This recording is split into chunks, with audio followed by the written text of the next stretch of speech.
বিধায়ক কার্যালয়ের সামনে জমি মাফিয়ার জোরজুলুমের অভিযোগ ঘিরে চাঞ্চল্য ছড়ালো জামুরিয়া থানার অন্তর্গত আখলপুর এলাকায়। জমির বণ্টননামা না করে 4 জমি মালিকের নামে খরিদ করা জমি অন্যায়ভাবে নিজেদের মর্জি মাফিক অন্যকে দিয়ে দেওয়া হচ্ছে। এমনকি জমি সঠিকভাবে অধিগ্রহণ না করে একের পর এক জমিতে নির্মাণ কাজ করে চলেছে নামি দামি কোম্পানির সঙ্গে যুক্ত থাকা ব্যবসায়ীরা। আর এই সম্পূর্ণটাই হচ্ছে বিধায়ক কার্যালয়ের সামনে।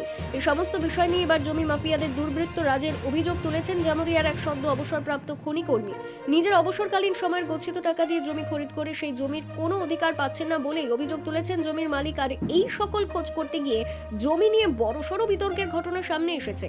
অভিযোগ, জামুরিয়া বিধায়ক কার্যালয়ের বিপরীতে অবস্থিত কয়েক বিঘা জমিতে আদালতের ইনজাংশন জারি থাকা সত্ত্বেও জমি বিক্রি ও নির্মাণ কাজ চালানো হচ্ছে। জানা গিয়েছে, বাবলু বন্দ্যোপাধ্যায় নামের এই ব্যক্তি অবসর গ্রহণ করে 2009 থেকে 2010 সালে। তার কয়েকজন অংশীদারের সঙ্গে যৌথভাবে একাধিক দাগ নম্বরের এই জমিগুলি ক্রয় করেছিলেন। বর্তমানে অভিযোগ উঠছে, সেই অংশীদাররাই বাবলু বন্দ্যোপাধ্যায়কে না জানিয়ে জমি বিক্রি করছেন। এ বিষয়ে তিনি আদালতের দ্বারস্থ হন আর স্থগিতাদেশ পান। তবুও সেই জমি একের পর এক অবলীলায় বিক্রি হয়ে যাচ্ছে। তার সাথেই কোথাও কোথাও নির্মাণ কাজ চলতে থাকার অভিযোগ উঠেছে। সূত্রের খবর, গত 24শে ফেব্রুয়ারি ওই জমিতে নির্মাণ কাজ চলছিল। সেই বিষয়টি জানতে পেরে বাবলু বন্দ্যোপাধ্যায়ের পরিবার পুলিশে খবর দেয়। পরে ঘটনাস্থলে পুলিশ পৌঁছে নির্মাণ কাজ বন্ধ করে দেয়। এই ঘটনাকে কেন্দ্র করে এলাকায় জমি জালিয়াতি ও তথাকথিত জমি মাফিয়াদের সক্রিয়তা নিয়ে জোর শোরগোল শুরু হয়েছে। ওই জমি মালিক ও স্থানীয়দের প্রশ্ন, আদালতের নির্দেশ থাকা সত্ত্বেও যদি এমন কাজ চলে তবে তা আইন শৃঙ্খলা পরিস্থিতি নিয়ে বড় প্রশ্ন তুলে দেয়। বর্তমানে বিষয়টি আদালতে বিচারাধীন রয়েছে। পুলিশ পুরো ঘটনার তদন্ত শুরু করেছে। এই বিষয়ে জামুরিয়ার বিধায়ক হরেরাম সিং তার বক্তব্যের দাবি করেছেন। বিষয়টি তিনি লক্ষ্য করেছেন, বিষয়টি নিয়ে সমাধান সূত্র বের করার জন্য তিনি উদ্যোগ নিয়েছিলেন, কিন্তু কাজের কাজ কিছুই হয়নি। তার দাবি, বেশ কিছু জমি মাফিয়ার উপদ্রব রয়েছে এলাকায়, সেগুলি যাতে দূর করা যায় তার জন্য প্রশাসনকে ব্যবস্থা গ্রহণের জন্য তিনি জানিয়েছেন। একই সঙ্গে তিনি এও দাবি করেন যে এই বিষয়টি নিয়ে উপযুক্ত ব্যবস্থা গ্রহণ যাতে উপযুক্ত দপ্তর করে সে বিষয়ে তিনি সচেষ্ট হয়েছেন। আগামীতে কোনোরূপ কোনো অভিযোগ সামনে এলে কড়া হাতে তার ব্যবস্থা গ্রহণ করবেন তিনি। সেখানেই 1 নম্বর বড় দপ্তরের চেয়ারম্যান শেখ সান্দার জানিয়েছেন, বিষয়টি ইতিমধ্যেই তার কাছে এসেছে ও বিষয়ে কোনোরূপ কোনো অন্যায় বরদাস্ত করা হবে না। অন্যায় যে করবে তার বিরুদ্ধে কঠোর ব্যবস্থা গ্রহণ করা হবে না। এটা আমার বাবা তো এটা কাজ তো বন্ধ আছে। হ্যাঁ, এর পারমিশন নিয়েছিলেন? এক মিনিট বন্ধ করুন। না না, এই যে প্লট নম্বর 2494, 2491, 2493, 2492, 2500, 2425, 2421, 2422, 2423, 2496, 97, চোখে আমরা আমার স্ত্রী শ্রীমতী শোভারানী বন্দ্যোপাধ্যায়, কাজল চার, তার স্বামীর নাম হয়েছে তপন চার, সেজুতি চ্যাটার্জি, তার স্বামীর নাম হয়েছে বুদ্ধদেব চ্যাটার্জি, টুনটুন চ্যাটার্জি, তার স্বামীর নাম হয়েছে লেট সুভাষ চ্যাটার্জি, এবং সন্ধ্যা মুখার্জি, তার স্বামী হয়েছে রবি মুখার্জি। কম বেশি পরিমাণ জায়গা আমরা একসঙ্গেই খরিদ করেছিলাম 2009-10 থেকে। কতটা পর্যন্ত? কতটা? আমার অংশটা প্রায় 8 বিঘা কাছাকাছি। আচ্ছা। আর তার মধ্যে থেকে 2494 আমার আছে প্রায় 56 শতক জায়গা। তো এখন সমস্যাটা কি হয়েছে? এখন সমস্যা হয়েছে, এই জায়গাটা আমাদের কনসেন্ট না নিয়ে জায়গা লেভেল করে দিয়েছে কিছু জমি মাফিয়ার সাহায্য নিয়ে। আমার পার্টনারদের স্বামী। কারা এটা কে করেছে কিছু জানতে পেরেছেন? হ্যাঁ, তপন চার, জয়ন্ত অধিকারী লেভেল করেছে, এটা প্লটিং করেছে। এখানে আমার কোনো কনসেন্ট ছিল না। তারপরে ভিতরে সামনে ভ্যালুয়েবল পোর্শন বিক্রি করেছে। তারপরে আমি প্রশাসনের দরজায় গিয়েছি, অ্যাপ্লিকেশন করেছি, মাননীয় চেয়ারম্যানকে জানাইছি, মেয়রকেও জানাইছি, থানাতেও বারবার গিয়েছি। আজকে সমস্যাটা কি আছে? আজকে দেখছি যে আবার একটা নতুন করে অবৈধ কিছু হয়নি, তবে অবৈধটা আমি মহামান্য আদালতের কাছে গিয়েছি, ইন্টারনাল ইনজাংশন পেয়েছি।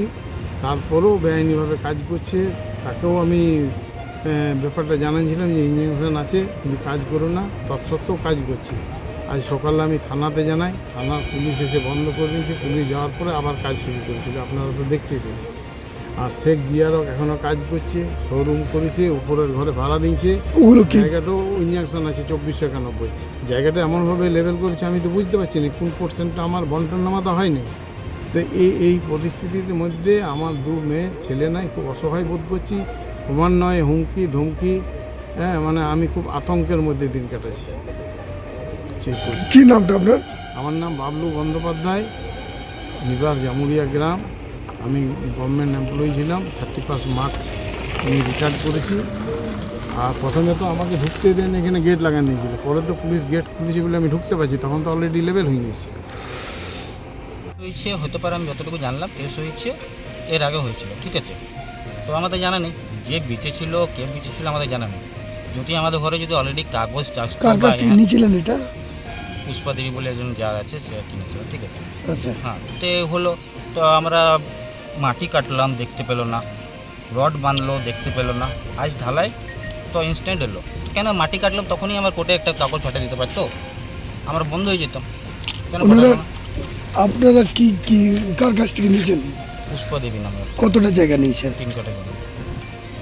আচ্ছা, তো ওনারা এখন কি দাবি করছেন? ওরা এখন বলছে বন্ধ করতে, জমিটা নাকি ওনার, কিন্তু কাগজ দেখাতে পারলো না। জমিটা নাকি ওদের, কিন্তু কাগজ দেখাতে পারতো না। এখন আমি কাগজ দেখিয়ে দেবো, জমিটা আমার নামে, মায়ের নামে আছে। কার নামে দেওয়া আছে? আমার মায়ের নামে, কি নাম ওর মায়ের? অর্চনা বিলাস। আচ্ছা, ওনার নামে দেওয়া আছে। হ্যাঁ। তো এখন তাহলে মিউনিসিপাল থেকে প্ল্যান পাস করে নিয়েছে? হ্যাঁ, আছে, আচ্ছা, সমস্ত রকম নিয়ম মেনে কাগজ করছে? আছে, হ্যাঁ কাগজ আছে, সব কিছু নিয়ম মেনেই করছে। এই জায়গাটা জানতেন না ইঞ্জেকশন জারি আছে? দেখুন, ইঞ্জেকশন জারি আছে না আছে আমি কিছু জানি না, কিন্তু আজকে জানতে পারলাম যে ইঞ্জেকশন যাচ্ছে, যেহেতু পুলিশ এলো, বললো বন্ধ করলাম। লাস্টে বললো যে 2টা বাকি আছে, ঠিক আছে, লট চুরি হয়ে যাবে। তো ওটা আমরা রাত্রি করে দিলাম, তার থেকে বেশি কিছু করি আচ্ছা, বন্ধ করে দিলাম। এরপর থেকে না, কাল থেকে যদি আবার কাজ হয় তো বলবে যে বন্ধ করার পরও কাজ হচ্ছে, তখন তো না। হ্যাঁ, আমি বলবো যে ওদের গাড়ি আছে, ইয়ে আছে, আমাকে তো কোর্টের থেকে ফাইট করতে হবে। আমি বন্ধ করে দিলে শুনে নেবো? আমার নামে বলুচ্ছে তো, তোমার নামে ই করুক, আমার মায়ের নামে একটা ই করুক, আমি মুখে কেন শুনতে যাবো? কাল দিনে তো আমি বলে দেবো ওটা জমিটা আমার, বন্ধ কর, তাহলে কেমন লাগবে? আমার নামে বলছি তো, মায়ের নামে কোর্টে কী করুক, আমিও লড়বো। কি নামটা আপনার? আমার নাম অক্ষয় দাস। আমরা দেখছি शोरूम हुआ है, बहुत बड़ा बिल्डिंग खड़ा हुआ है। ये जो यहाँ पर दुकान किया है, इसका बिल्डिंग है, वो जमीन मालिक लोगों से जमीन लेकर के बीच में कुछ पैसा के लेन देन में फर्क पड़ा था, इसलिए मेरे पास बबलू बाबू जो जमीन के कुछ भाग उनका भी है, मालिक है, आए थे। हमने उन लोगों को भी बुलाया था कि आप लोग बैठ कर के देख लीजिए, और किसी के साथ अन्याय नहीं होना चाहिए। यदि पैसा बकाया है तो पैसा दे दो, और कोई बात है तो आप लोग आपस में बात कर लो। उसके बाद उन लोग बैठ के बात किया कि नहीं किया, फिर हमारे पास ना, उन लोगों का दावा है कि काफी सारा जमीन उन लोगों का नाम पर था, वो बंटननामा नहीं हुआ, फिर भी दूसरा तीसरे को बेचा गया है, और ये भी सब क्षेत्र आपका सामने ही पड़ रहा है।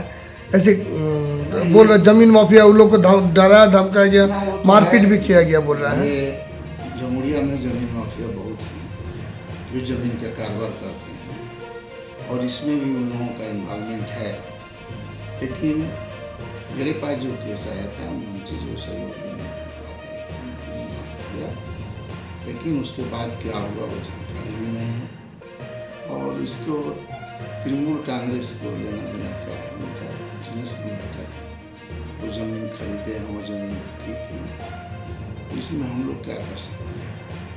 अभी हमने बैठा कर दोनों पार्टी को समझौता कराने का प्रयास किया, लेकिन दोनों पार्टी राजी नहीं हुआ, इसके चलते আসানসোল থেকে কাজল মিত্রের রিপোর্ট, বিগ নিউজ বাংলা।